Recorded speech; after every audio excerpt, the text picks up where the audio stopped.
ఓం నమ శివాయ. నా పేరు పాండురంగారావు. రుద్రాక్షలు వేదగణితం. రుద్రాక్ష స్వయం ఈశ్వర స్వరూపము. మనం ఏదైనా పని చేసినప్పుడు ఆ పని యొక్క ఫలితము ఆశిస్తే మన సామర్థ్యానికి తగ్గ ఫలితం మాత్రమే లభిస్తుంది. ఒక దైవికమైన సహకారం తీసుకొని ఏదైనా పని చేస్తే ఆ పని యొక్క ఫలితము మెరుగైనదై ఉంటుంది.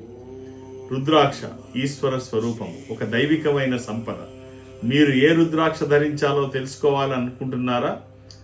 ఈ నెంబర్తో కాంటాక్ట్ అయితే నాతో డైరెక్ట్గా మాట్లాడే అవకాశం ఉంటుంది. హైదరాబాద్లో నన్ను కలిసే అవకాశం ఉంది. వేద గణితం శ్రీ పాండురంగారావు గారు డేట్ ఆఫ్ బర్త్ చెప్పంగానే ఆ చక్రం వేయటం కానీ అది కానీ కొన్ని సెకండ్స్లో జరిగిపోయేటువంటి ఓ ప్రక్రియ. అలాంటి వారు మనకి ఇప్పుడు ప్రస్తుతం ఒక్క పాండురంగారావు గారే ఉన్నారేమో అని నాకు అనిపిస్తోంది.